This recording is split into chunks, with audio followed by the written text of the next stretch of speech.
दिल्ली में सार्वजनिक तौर पर छठ पर्व मनाने को लेकर डीडीएम ने इजाज़त दे दी है। आप देख सकते हैं तमाम घाटों का निर्माण जो है वो कराया जा रहा है, लेकिन कहीं ना कहीं अब भी पूर्वांचल के लोगों में नाराज़गी देखी जा रही है। हमारे साथ पूर्वांचल से विनीत जी हैं, उनसे बात करते हैं।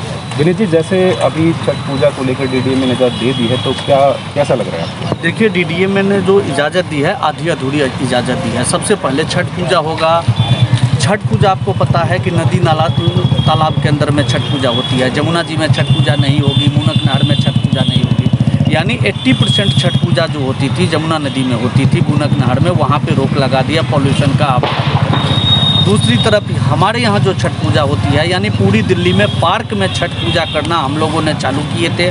उस टाइम में सरकार को बड़ा अजीब लगता था कि कैसे ये पार्क में हमें डीडीए के ऑफिस में, एमसीडी के ऑफिस में धक्के खाने पड़ते थे। दिल्ली जल बोर्ड पानी नहीं देता था, किसी तरह हम लोग अपना त्यौहार मनाते थे। लेकिन आज उसी सरकार को ये देखने को मजबूर होना पड़ा, करने को मजबूर होना पड़ा कि नहीं, छठ पूजा तो केवल पार्कों में ही होगा, टेम्प्रोरी तालाब बना करके होगा। इतने शॉर्ट टाइम में, बहुत यानी कम समय मिला है। जो तैयारियां 20 दिन पहले चालू होती थी, आज देखिए 5 दिन पहले चालू हुई है। हमारे यहाँ तो पक्का तालाब बना हुआ है, इसमें से केवल मिट्टी निकाल करके साफ़ सफाई मरम्मत करके पानी डलता है। लेकिन जहाँ पे हर साल तालाब खुदवाया जाता है, प्लास्टिक डलवाया जाता है, वहाँ पे आज तक काम भी नहीं चालू हुआ। दिल्ली में छठ महापर्व की तैयारी शुरू हो चुकी है।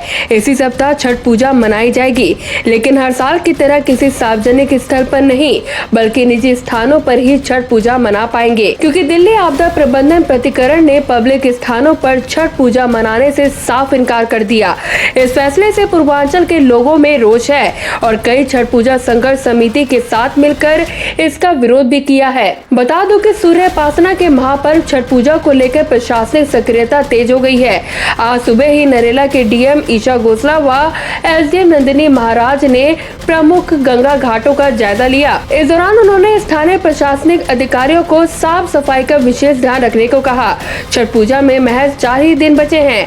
ऐसे में तमाम छठ पूजा आयोजन समितियों ने छठ घाटों के निर्माण को लेकर तैयारियां जोरों शोरों से शुरू कर दी। नरेला में जनहित पूर्वांचल सोसाइटी, जो कि पिछले काफी सालों से छठ पूजा का आयोजन करवाती आ रही है, इस बार इस समिति ने पूजा के साथ साथ घाट निर्माण की भी जिम्मेदारी ले ली है।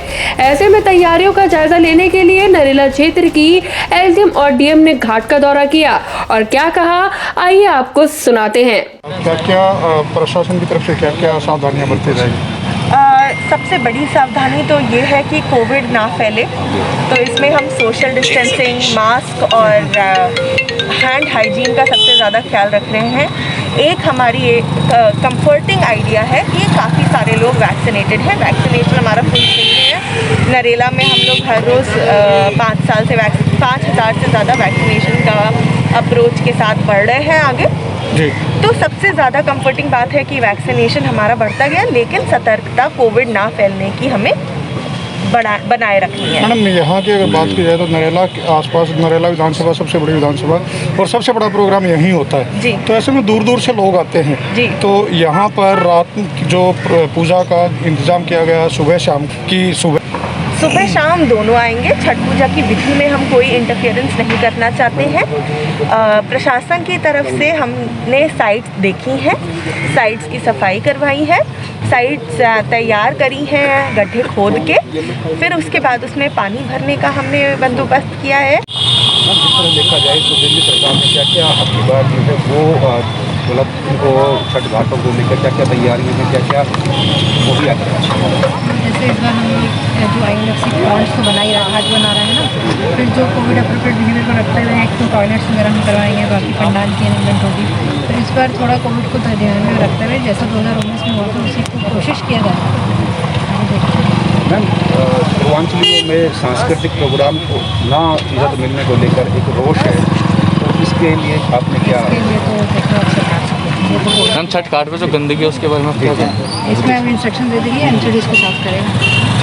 वहीं जनहित पूर्वांचल सोसाइटी के लोगों का कहना है कि भले ही छठ पूजा की अनुमति मिल गई, पर प्रशासन को सांस्कृतिक कार्यक्रम के आयोजन की भी अनुमति देनी चाहिए।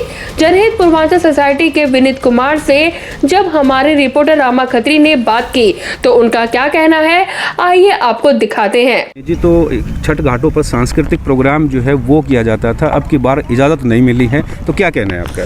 देखिए, ये बहुत तुगली फरमान है। आप एक बात बताइए, क्या मैं भगवती जागरण नहीं कर सकता? मैं किसी शक्ति का जागरण नहीं कर सकता था, यानी पूजा पाठ नहीं कर सकता? आप ये देखिए, यहाँ पे 5 या 6 किलोमीटर दूर से, आप भी जानते हैं कि यहाँ पे नज़दीक में कोई नहर नहीं है, तालाब नहीं है, नदी नहीं है, पूजा करने लोग कहाँ जाएंगे? यहाँ आएंगे। 5 से 6 किलोमीटर की दूरी से लोग यहाँ पे पूजा करने के लिए आते हैं और पूजा करने के बाद अपने घर को, देखिए, पूजा करने जब आते हैं 2 बजे, 2:30 बजे, 3 बजे से लोग यहाँ आना चालू हो जाते हैं। यहाँ लेबर क्लास के लोग ज़्यादा रहते हैं, क्योंकि नरेला DSIDC है, बवाना DSIDC है, JJ क्लस्टर है, कुंडली कुंडली औद्योगिक क्षेत्र है, या अनऑथराइज्ड कॉलोनी है। यहाँ पे मध्यम वर्ग के पूर्वांचल के लोग रहते हैं, उनके पास में अपनी गाड़ी नहीं है। वो क्या करते हैं, रिक्शा में आते हैं, ठेला में आते हैं, सिर पे टोकरी रख करके पैदल आते हैं और पूजा करते करते शाम का अर्घ देते देते 7 और 7:30 की बात हो जाती है। अब बात बताइए कि 7:30 बजे वो पैदल यहाँ से 2 घंटे कैसे चल के जाएगा? दूसरी बात, जो ये किसान आंदोलन से GT रोड बंद है, उसका सारा ट्रैफिक कहाँ आता है? इसी नरेला, इसी रोड से जाता है। रामा खत्री के साथ news desk, action India TV।